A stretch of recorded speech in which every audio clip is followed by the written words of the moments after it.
Hello there, and welcome to another Bits and Pieces podcast where I sit down with Patrick Farley of Farley Productions on the eve of him launching his Kickstarter for Fatal Encounter Emergence of Talents. And I spend tonight getting a little bit of insight on his thoughts on launching the campaign in the morning, his anxiety of it, and a little bit more discussion on his feeling about working as a director in general. And I hope you enjoy. Yeah, we could just rant on. We can, I don't know, what do you think people want to listen to? Probably not how it got started or how it came to be. I do think sooner or struggle. later you gotta talk about that, though, because, I mean, there's a lot of creators out there who probably don't know how to get off the ground, because, I mean, you had to basically start from cheap camcorders and high school friends to owning a business and being able to hire your actors from as far away as the other side of the planet. And a lot of people, I think, get discouraged a lot faster than that. I find you and Mick are kind of unique cases that both of you have kind of pursued this thing even through the worst of life getting in the way. It's still going to be difficult getting it done. Nothing worth having challenge. Everything worth having is hard. So I told myself if I have to fucking break my back a little bit just to get this movie made, I will do that, because I can die peacefully any fucking second knowing that I've made my dream movie. Obviously, I always want to make films and shit after that, but this is the one I've been thinking about for 10 years, just different than how I thought of it 10 years ago, obviously. But I'm hitting a lot of the same notes that I wanted at that moment. And of course, you've been breaking your back. You took your Twitter account, in order just to advertise yourself, you took your Twitter accounts from, what, less than 1,000 to over 4,000 in a matter of months, was it? Close, 1,400 to 4,000. That's still pretty impressive, though, you know. That takes... First 2 months were learning how to use the system, and I blame the system for half the fault. But because I kept getting the follower limit constantly, even though I'm doing exactly what the system is designed to do. So I got pretty frustrated because I'd get a good amount of followers and I have to wait 3 days every 2 days. And so it slowed my progression down for a lot. Makes you wonder how celebrities get all these people so quick. The verified accounts don't really have much of a limit. You can get like 1,000 a day compared to us average Joe's unverified accounts only get up to 400. Money talks, I suppose. No, anyways, I'm pretty much ready to start whenever. Oh, I'm using all that. Come on, that was good conversation. I'm using that. I could have worded that way better, though. I'm sure I was you actually could. talking casually. I'm actually speaking to the audience, then I know I can be a little less casual. Well, you know, it's like the audience gets to be a fly on the wall here in our podcast. Very true. We're not going to talk at you. We're going to talk with you. But yeah, how do I put it? Getting ready for the Kickstarter was a lot of fun.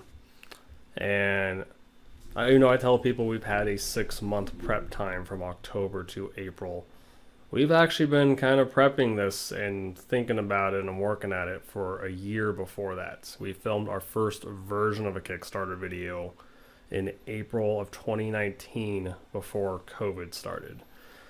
And we had a rough draft. I had it all done and together. And I was looking at actually starting our Kickstarter for that like in March or April.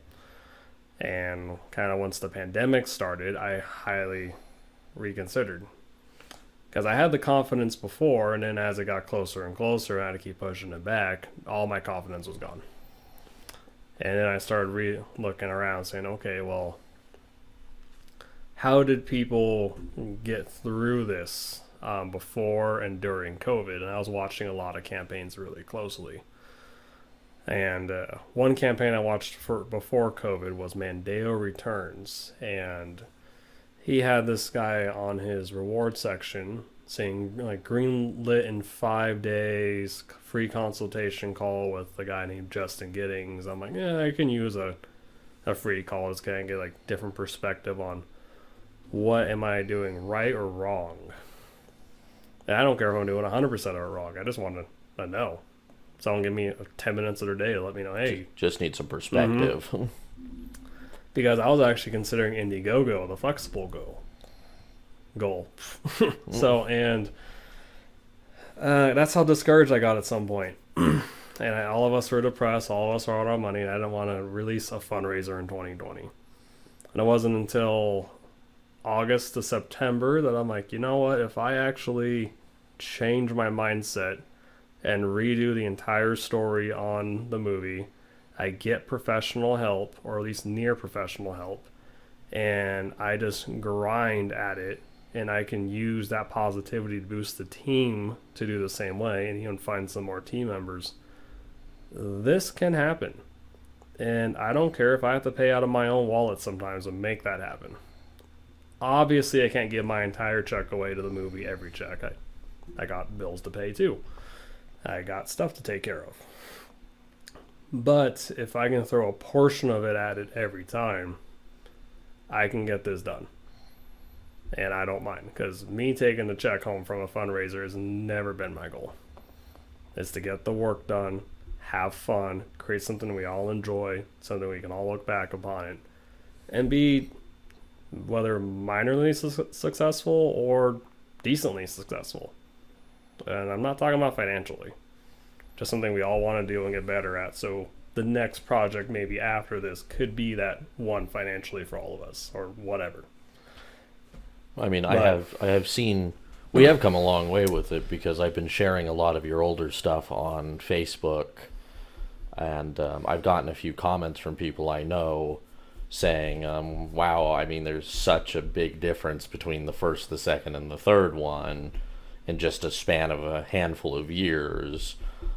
You've managed to take your creative process from something rather simple to something more complex, and just everything about it quality-wise has improved.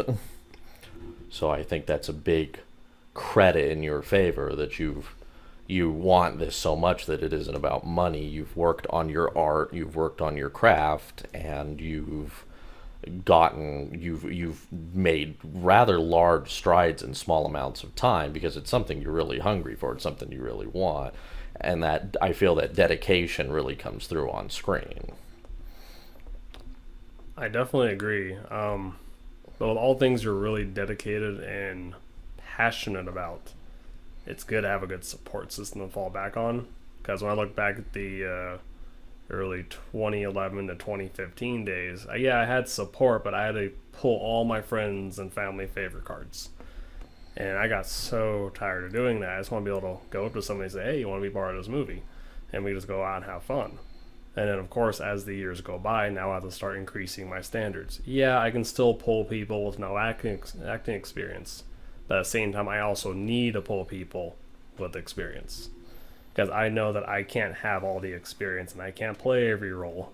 I don't want a Jack and Jill type of movie.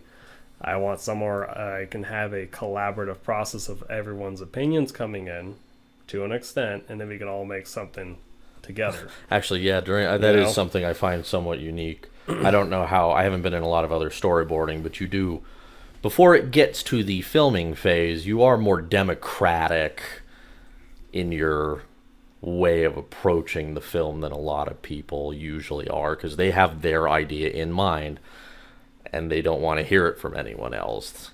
You know, they already got the end game in mind, and that's as far as they're concerned, that's that. They take little pieces of input. During the process of this movie, and I think a little bit on the last, I recall you did shop around a bit, looking for input. You had a central idea in mind, but you weren't so married to what you had written down that you weren't open to hearing criticism or taking ideas on board, which, like I said, you don't see that much. So I think sometimes when you get a group of people giving you some input and you get to cherry pick from other ideas you hear, you wind up with something that is more likely to be impactful to more people. Get a few extra perspectives in there. It makes it more fun too. Right. Because if you shut everyone out all the time, you don't know how good it could have been. Because you only see yourself in the mirror. You're not seeing the group in the mirror anymore. And I completely understand that sometimes you have to go one way and not the other because there's a reason for it. But you never know. You might have thought of it. You might have think that you thought of everything possible to make this scene exactly the way you want it. But someone might just say that one thing that you didn't think about. And you could miss that opportunity if you don't listen for a second. I get there's 8 hours in a day and you're paying people however your negotiations are, salary, hourly, percentage wise on sales from the finished production, whatever it might be. Like, time is money at this moment. But is it really worth missing the best moment and you never get a chance to go back and do it again just from not spending 10 seconds to listen to somebody? So within reason and not excessive, people should. And I wish more directors would, honestly. Though I do find when we're on set, we're a little too nice sometimes. Gotta shut everyone down a little bit.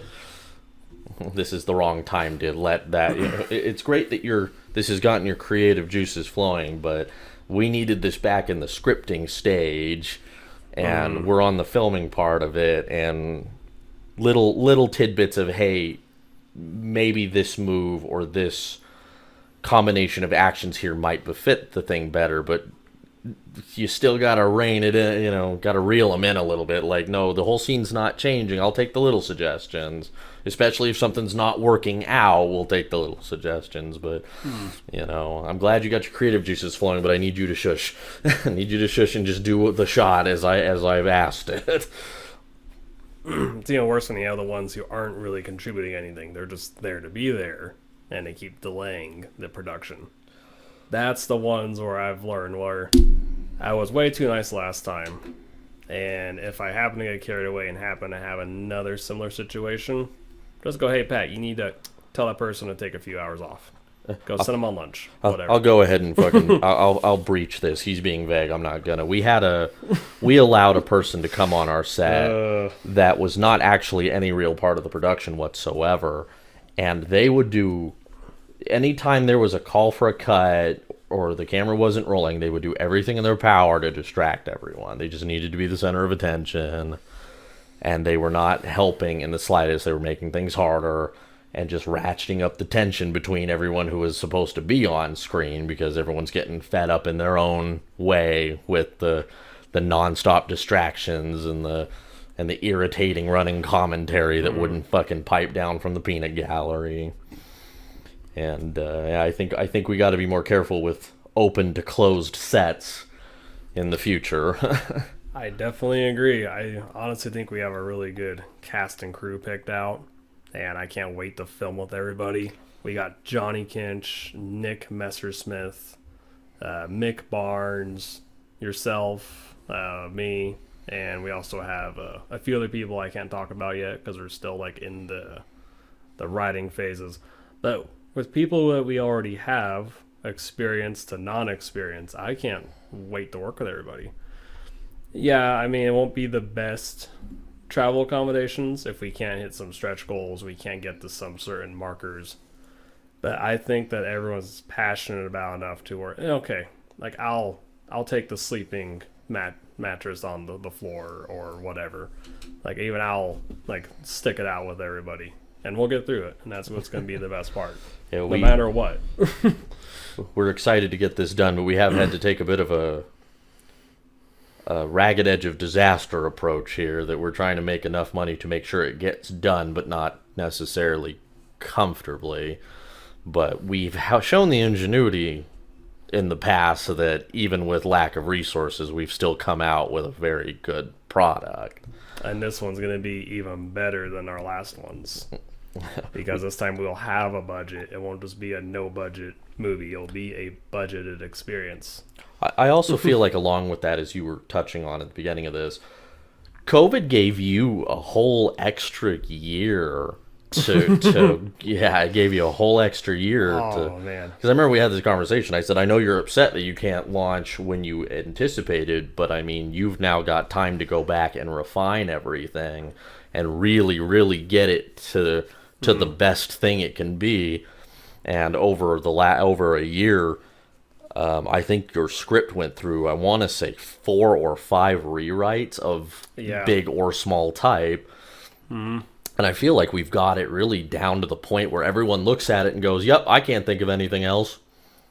We definitely have. I even literally just made one last scene edit before the launch of the Kickstarter, because that scene that I rewrote completely would change the entire meaning from the end. And that was probably the last edit I made. And I just literally took ultimate version of this final draft, version 2. And I don't add second versions to my final script because it is what it is, and we'll change it when we get the set. But this one needed that change. And how do I put it? I created a story that I want to go through a lot of conflict, and I wanted the decisions and the actions that the characters made at the end of the last movie to carry on in this one, and we get to see the consequence of that. Why they're not together. What's the consequence of them not being together in the beginning? Then what's the consequence of them coming back together later on? And every action has a reaction. And so we get to see all that finally come together, all the stuff that's happened in the first 2 movies play out here in the grand finale.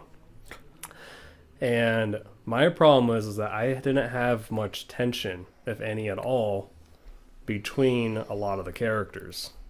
I'm not going to say who, what, when, or why, but between the extra year to work on it, I couldn't be happier with it. Like, at first I was against how much we put in there. Like, oh man, this is not how I wanted the ending to go. Then I slept on it. And I'm like, no, this is how it needs to go. Because if I go the normal way like everyone else does, we just watched another Michael Bay movie or whatever the hell we're watching, some generic action movie, and we want to be unique. So this is what would make us unique. And I can't wait to show everyone that. I really wish I could tell about the details, but that's as much as I can say. I'm a little interested because we got someone who online does independent movie reviews kind of as it's their YouTube shtick, isn't it? Or their Twitter shtick. Mm-hmm. His name is Barry. He interviewed us for his questionnaire. I don't think that's who I'm talking about, though. Someone did your movie, and then we're talking about it, but they said they felt our first one was more of a kung fu spoof. Oh, I know what you're talking about. Yeah, they have their own radio show, and they do their own music stuff.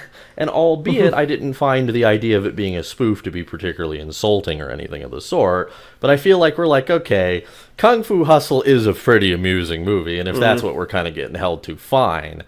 There are certainly a lot lower bars we could have been measured against. So that was all right in my mind, but I feel like we all kind of collectively went, that's not necessarily what we were trying to do.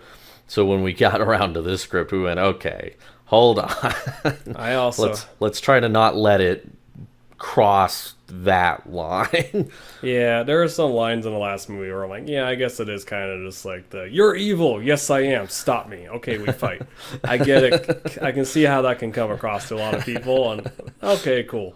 It was still good, though. Like I said, they at least compared us to favorable. Mm-hmm. I can see now, because I wish the writing did go through a few more phases than the last one, but because I can see how they see that perspective. We were doing a short turnaround on that, though, because I recall you were trying to make a film festival that year. Yeah, and albeit we got declined, never got a chance to enter. It wasn't it over some stupid thing having to do with length, though, not the movie in itself. They didn't say why. That's the worst part. I'll never know if it was too short, too long, too much action, not enough story, not enough character development. I don't know what it ever will be. They just said sorry, and they gave you some really professional. That's helpful, isn't it? Guys, I am, believe it or not, looking for a critique here. I'm not one of those artists that's going to go home and start cutting. Yeah, so I just threw $120 at a wall, basically, when I could have thrown that in a gas tank or thrown that towards, hey, you did a really good job today. Here's an extra $100. Think of it as a cash bonus for your hard work. Lesson learned, though. So instead of wasting money on festivals, I'd rather spend my money on preparing the film.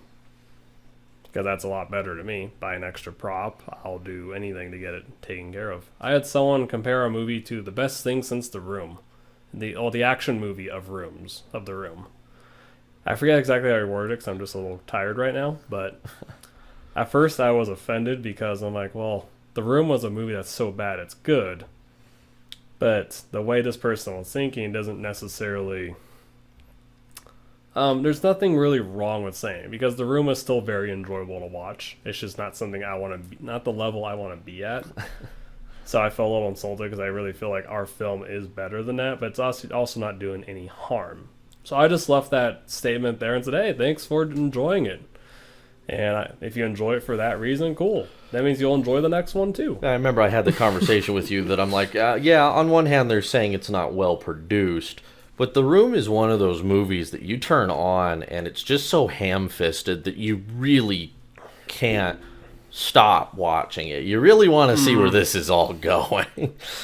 It's not a great movie production wise, but boy, if it isn't entertaining. And I mean, so in a roundabout way, you landed your goal. Exactly. Tommy Wiseau of The Room has kind of leaned into it. That I don't think he was trying to make a comedy, but he ended up making a comedy.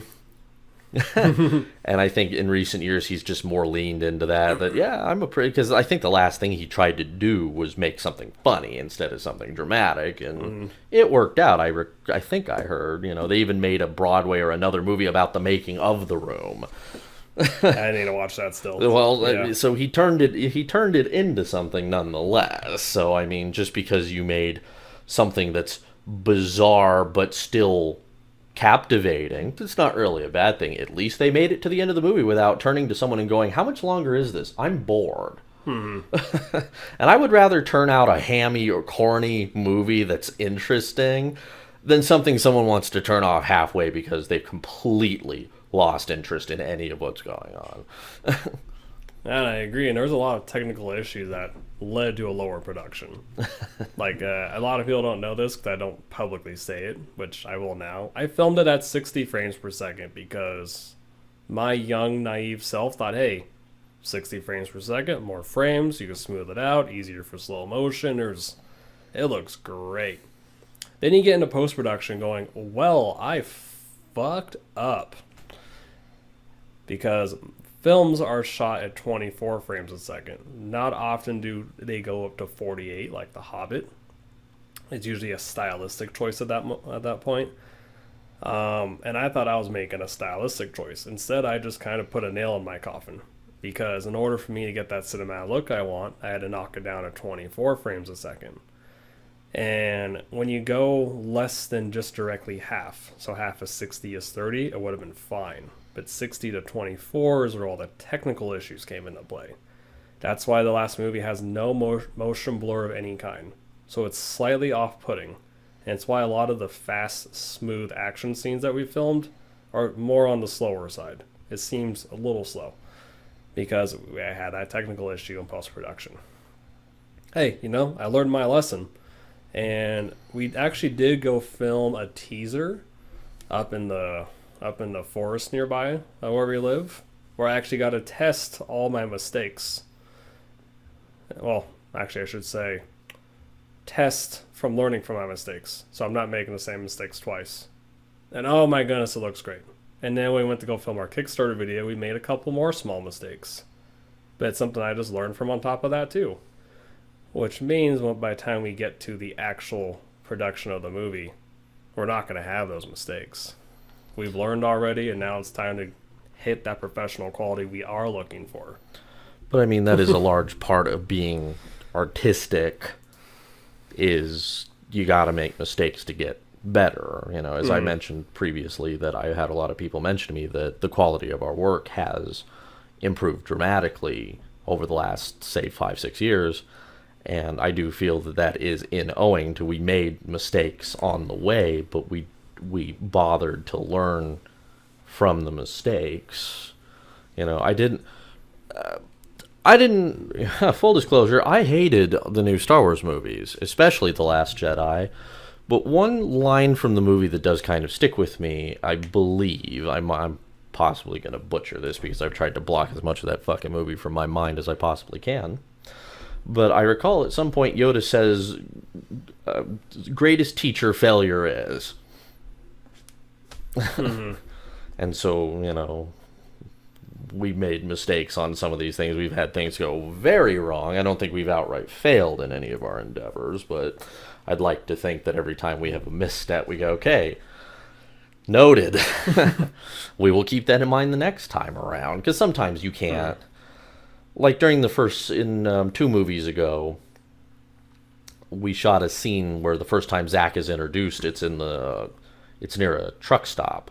Yeah. And everything about the scene in and of itself went perfectly fine as we were shooting it. It was in post you discovered that the lights over the camera made a noise that for some reason the microphone was super tuned into. To us, it didn't hardly make a sound, but your camera caught the buzz off those fluorescent lights like it was sitting right next to them. Yeah, I'm just leaving that in the actual finished production, because by the time I got to that point in editing, about 4 years later, when I'm trying to add in all these voiceovers, I realized how off-putting the voiceovers is, because you got 2 different microphones, 2 different rooms, 2 different years, and I'm trying to combine my current year voiceover with someone's from 2 or 3 years ago. It sounded like we're in 2 different rooms, and it sounded even worse than just leaving the actual Just leaving the audio in. humming in. Yeah, so I decided to not voice over the rest of that movie. I don't recall after that movie did you need any voiceovers? No, our microphone picked up stuff really good. My problem is that at the time I didn't realize how to edit out background noise and do little things like normalizing audio 3 years ago when I was editing the last movie, which I wish I knew now. And actually, if you're still listening this far in, I have a question for our audience. If you're a sound editor or a filmmaker of any kind editing audio, I want to use our garage again for a scene in our upcoming movie. And the last one, and I haven't gotten to test this yet, we had a pretty big echo. If I went to film in the garage with a newer version of that microphone, with everything closed, and I went into post-production with the echo in my audio, would I be able to take the echo out? If not, how can I record the audio better to not get such an echo? And this is a garage with 2 garage doors and a back door. I thought about maybe opening up the doors, adding some black fabric over it. That way there's more room so it doesn't bounce off so many walls. And my second thought is, well, maybe they get some lavalier mics, clip it on a shirt, get it closer to the actors' mouths. What can I do to make that recording experience smoother? Because in order for us to get some of the scenes filmed, we do kind of have to use our low-budget knowledge of using like a garage or someone's space to get a scene done. So if anyone has any solutions for that, I haven't tested anything yet, but I'm all ears. So hit us up in the comments and we'll try some of these out. But so it's going to be good. I'm really excited about the new Fatal Encounter, and I find we got going so much in this creative process. It actually led into us coming up with the start of another script. And we didn't think it was going to go that way, but somehow we managed to come up with perhaps another one just from the development of this one, which I feel is a good thing, because I believe a piece of writing advice I once heard Stephen King say was go where the story takes you. Mm-hmm. And in our case, where this was supposed to kind of be a stop, it led us into another one. Kind of, it naturally flowed that way, and I'm interested when we get a chance to kind of explore that out when you finally get your office set up and we can sit down and have a meeting. It's halfway done. It's looking great already. I just got a filing cabinet in there. Spent $80 on that. Totally worth it. I need to get one myself. Yeah, it's a 3-section. Sadly, it doesn't have like any folders or shelving in there, so it needs a bit of work. But hey, you know what? That's one more thing I didn't have earlier. And my little filing thing I got from Walmart like 5 years ago is just, I got no room for any of my papers. So the organization's going to be very helpful once they get that going. Not bad. I know in my day in the life of video, I showed like my new cabinet area and how empty it looks, because I haven't had a lot of time, energy, nor finances to fill that up. Because when COVID came around, I had to make a decision. Did I want to try working my business more during COVID or work on our personal projects more? And for a while, I worked on neither. And after a few months, I'm like, okay, well, I'll work on the personal. So once we get through more of the personal, then we can really work more on the business. So I'm not saying we're not going to do any more big projects after Emergence of Talents, but I am saying we're going to kind of take our breath for a while and focus on other people's projects while we grow our business more. I think it'd also be a good time for us to, with the audience, it looks like you may acquire or accumulate during this time. It might be a good idea to get some, I don't want to say pilots, but just get some ideas of things we want, where we have some interest in shooting amongst the core members of our group.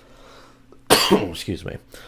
And shop those around to the people following you and see which one we can kind of get a reaction to, see which one generates enough interest that maybe we'll take a minute to shoot some sort of small thing for and see if it can continue to hold. Like, I still have a interest. horror web series I've been itching to do after this Fatal Encounter movie. You've had that horror idea for 4 or 5 years now. Yeah, it keeps getting better the more I think about it. Like, I actually have so many new ideas on top of that one. But I want to at least do like an Indiegogo and do something that's more flexible and low budget, because it wouldn't take a lot of resources to make. Got to fly a few people down, get a couple rooms, get a few permits, get some more props and like effects. It can get done on a $10,000 budget. Doesn't need to be 25 to 60 or nothing crazy like what we're shooting for now. But well, we're certainly gonna goddamn try. Oh yeah, so that's something I still want to do, but I'm not going to try to race into production in 2022 when we're in post-production of Emergence of Talents. I'd rather make sure Emergence of Talents is done right. If I'm fundraising for the horror idea that we have, that just means post-production for the movie we've already filmed is going smoothly. And that means a lot of friends that I talk to they're caught up on a lot of their projects. So that means I want to go forward with the next one. But it's too early to say. But I do want to try horror as much as I love action. And we're still going to do action short films. Mix Red Hood the Vengeful Knight fan film is heavily action based. And I'm excited choreographing that. I really hope he gets... it's been rough going for him, especially due to COVID as well. But I'm really hoping by the end of this year we can get production on it restarted and try to get the chapter 1 of his trilogy out and get some buzz going about that, because he's been very passionate about that project really the entire time I've known him. He's a big DC fan, and I'd really like to see what he can, him and I sat down and talked a lot of story ideas, and I'd really love to see him get that committed to film. I think he's got a strong enough interest in it and a strong enough passion for it that I think he could certainly get that.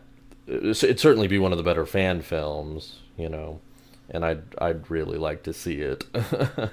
I want to see it go too. I want to be a part of that as much as I can, even if all I'm doing is the stunt work. You do make a good stunt man. Just take all the hits for him, huh? Yeah, I do need to study a lot more Jeet Kune Do to make that more effective, but I think with what I've choreographed so far, no one's really going to notice.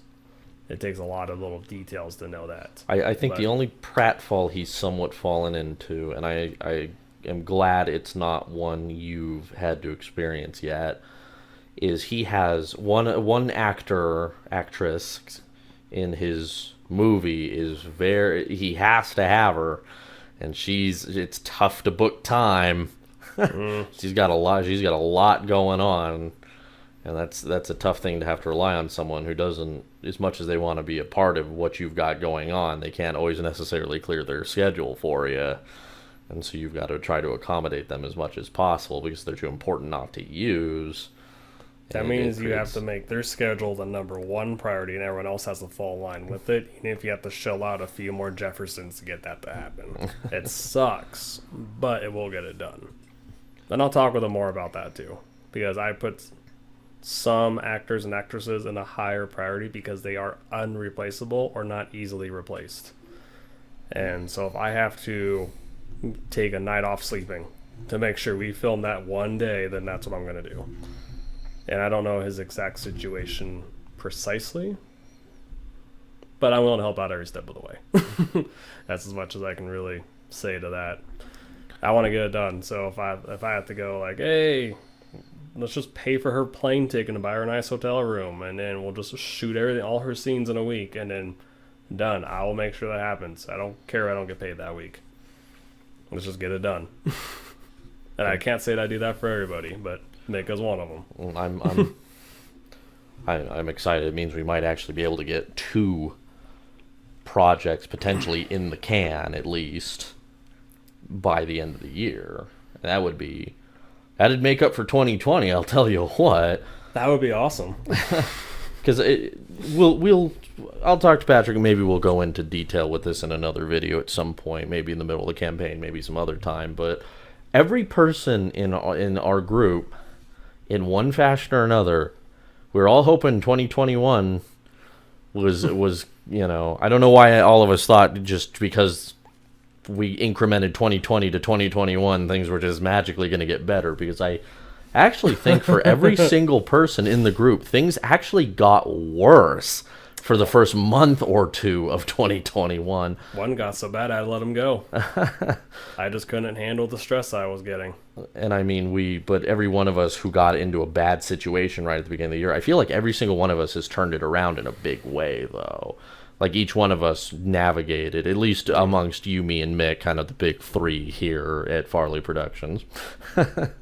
I feel like the 3 of us navigated out of our personal situation or crisis or whatever you'd like to call it. I feel like the 3 of us all navigated out of ours actually quite gracefully. We all landed on our feet quite well compared to what it could have been in all 3 cases. Because every one of us was facing down something that could have been very, very damaging or destroying, and yet I feel like all 3 of us came out actually pretty well for what it could have been.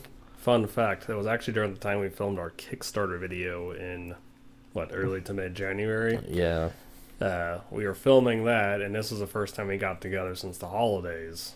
So we haven't seen each other in 2 or 3 months. And we're all just driving to the park to go film this thing real quick. And we're all kind of talking about what's going on in our lives. And I hear, I've been talking to Blake more than anyone else. And so I kind of knew what he was going through. And his situation was pretty intense. Nothing I've ever been through. And I'm hearing Mick's for the first time. And I'm like, wow, that sucks. I have nothing more I can say other than I'm sorry. I'm here if I can help, otherwise you'll get through it. And then I hear the other guys, and I'm like, well, okay, since everyone's going to be throwing their stuff on the table today, here's mine. And the car just gets quiet for a while, and I'm like, well, you know what, we're going to get through all this. And half of me didn't even believe that. But we did, so I'm happy for that. Like I said, I feel like everyone managed. Every one of us went right into the shit, but every one of us came out the other side more or less smelling like roses. Oh, yeah. Your situation improved dramatically. My situation improved dramatically. As far as I can tell, Mick's situation has improved. Possibly dramatically. Even the guy that we decided to let go for the temporary future, his has improved dramatically. So, I mean, we all managed to navigate our bullshit, and here we are ready to hit this project with not as much monkey on our back. I mean, I feel that you and I especially kind of lucked out during the whole COVID thing, because I'm reading the news every day, and people are losing their shit, getting stuck at home for months at a time, and not being able to go do things, and not even. And we kept our jobs. And my hours didn't move. It's like I kept going to work like nothing changed at all. And so I was able to really, really hang on to a sense of normalcy that I think a lot of people didn't get to have. And that probably did wonders for me. And I know Patrick got a bit of a cut, but he got to keep showing up too. It got returned in the long run. because even though it took a bit of an hour cut the first month and a half, it got returned very quick when people stopped coming to work. They called out because of COVID, and now there's all these hours that need to be filled, and no one can fill them. I feel like that sort of thing, though. I feel like work kind of kept, as much as you and I have our various gripes about our places of employment. I feel that we managed to keep kind of a schedule, our usual schedule going, and so we were able to kind of hang on to, because I heard people who were losing their job were losing losing concept of night and day in some cases. They've just lost any routine to hang on to, and they've now that you've had something you do every day stripped away from you, now you don't know what to do with yourself. You kind of start slowly descending into this kind of anxiety and madness that comes with the uncertainty of the entire situation. And I feel like you and I kind of got to skirt that, because like I said, my day didn't change one little, other than I couldn't go out to eat like I normally do, or just do those little things that I like to do. It wasn't, every day to me was just another day. I think for me, the lack of karate is probably the hardest thing to deal with, because you go from doing martial arts from like 4 days a week to 0 right off the bat. And yeah, you can work out from home, but it's not the same. I made one home workout video, and after that I lost interest in wanting to work out at home myself. So for almost 2 months I didn't work out at all. Just went to work, came home, watched some TV, went to bed, rinse and repeat, because nothing else really. I didn't want to work on the film stuff because I was so depressed. You were losing the engagement. My dog passed away in May 20th, which hit me pretty hard last year. And I knew it was coming, so like it was something that was expected, and I cherished the rest of my time with her. And I couldn't have spoiled her any more than I did. And she had great parents to support her all the way to the end. And that kind of put me out of the mood for wanting to work out for a long time. So once the gyms reopened back up in the United States, everyone was coming back to the karate rooms, and yeah, we have the masks, we have social distancing. Yeah, you can only have like a few people in the room at a time. So we had very harsh rules right off the bat. And no one was in shape. We all looked like we were doing katas for the first time in years, trying to rip these things off, and we're doing drills down the floor, and I was out of breath throwing kicks down the floor just once. I'm like, wow, my cardio is gone. And here I was trying to get ready to test for a next rank in black belt right before COVID. Wow, I lost that in like 3 months. You got it back pretty fast, so. It took a while. I didn't quite get there till the following February. Yeah, well, with everything going on, how could you? I realistically wanted to test for a 3rd degree ranking, but I knew that because I got so driven by getting this film done, getting it filmed and made. Like, I know we're still getting there at the moment I'm recording this podcast with Blake, but I am so driven to get this thing made that I just said, you know what, I'm not going to have the time to go from a 1st through a 3rd, no matter how much I want to argue my case. Because realistically, my instructors are right. I have too much on my plate. If I didn't do any of our movie stuff, I realistically would have the time to go for a higher ranking faster. And I think accepting that was probably the hardest thing for me to do late last year. And I think once I accepted my realistic expectations of everything, I got a whole lot happier. I mean, yeah, it's still a lot of work. It's a lot of stress, a lot of anxiety. But now that I know where my limits are, and then how I can exceed those limits, and what the consequences might be of some of the risks I'm going to be taking with this project and just life in general, I am willing to take all of that. And it helps to keep things in perspective. Oh, yeah. So I couldn't be happier with a lot of the things I'm thinking about going forward. So when I do get ready to go test for that 3rd ranking now, the following year, of course, not this year, I'm excited. Yeah, I'll be putting a hold on it for like a month or 2 or a few weeks at least while we go into production and film everything and come out going into post-production. But when you do something for so long, you don't lose your skill of it for not doing it for like 2 or 3 weeks. And here's the best part. I might be taking a break from karate when we go film for a week, 1 month, a week or 2 in the next month and whatever. But that skill never goes away. And here's even the best part. All of it. I still gotta do karate in the movie. I mean, it ain't the same, but it's still You're still getting. it's still fun. Yeah, still getting some kicks in. Even if I'm just playing one of my own extras, because I want to, or we're gonna be short staffed. Depends on the day. It is surprising to me how difficult it has been just to get help in some cases, just for the little parts. The big parts, it seems like we nailed most of that pretty quick. I think we only had one real snag, but I recall once we acknowledged the snag, we had it fixed really quick. I think I know what you're talking about, but we'll have to talk a little more after the podcast. But because I remember I was saying to you, I don't think this it was the first substitution you made. I said, you got a good person here, but it doesn't sound like we can use them yet. And so I started really pressing you to use another guy who had been showing interest. And once we were able to really kind of acknowledge that might be the better course of action, you called up the other person who was ready to jump. And so, I mean, we got that solved relatively quickly for what it could have been. But then we have a lot of little parts in the movie that we are struggling with a little bit.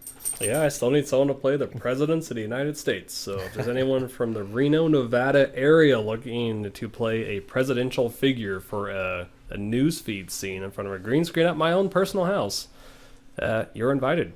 Shoot me a message. If you're not local, sorry, can't help you here. It needs to be someone local. And even if you're local, I mean, because you said you've had a few of these. I mean, even if you're local, if we don't have a part for you right now, it doesn't mean we won't have a part for you later. So, I mean, I feel that collecting resumes for acting might not be a bad idea, because you never know when we hit one of these future things, one of these people who we cannot use right just now. You might look back and go, actually, with this upcoming thing, this person who dropped me an application or wanted to do an audition X amount of time ago would actually fit this part wonderfully, and we should get back in contact with them. And I am collecting those, honestly. I believe that is a very good idea, because if we really want to expand this thing like we do, we got to have the resources. A private list on Twitter where I add people that I think would be great to work with in the future, even if I don't have anything for them or with them at this moment. And so I keep building upon that list when people reach out to me. And I'm hoping that one day a list like that will pay off. I wish I was more organized with it, because I missed a lot of people early on, because I wish I thought of it sooner. But that's just kind of when you cycle through another lesson learned. Cycle through months of messages, or you reach out hoping you find the person again. Because it's easy to say, I'll call you later, and we'll set up a Zoom call or something, and then you're looking at hundreds upon hundreds of messages, and like, oh, that was back in November, and it takes me like 10 minutes just to scroll through a month. So I'm like, it's just not worth it at that point. Maybe if you get some free time. Maybe. Or get one of those things that can just Zoom for you and you just walk away for 10 minutes and come back. But thank you for listening in to our initial discussion right on the night before we send this podcast into probably by the time this comes out, you probably have the Kickstarter going. And if that is the case, then I will link the Kickstarter in the description on our our calm before the storm. And if you listen to us this far, hey, thank you. I appreciate you jumping on board and just casually talking about things moving forward and a lot of personal stuff on top of it. Yeah, and please give us some interaction down in the comments. We like to know you're out there. We like to hear some thoughts. In a moment, buddy. We're almost done. Little doggo wants to go out. Poor baby. But thank you for being with us tonight, and we will get back with some of these as more updates and as more develops. Thank you. So stay tuned, and thank you guys so much. I always appreciate it.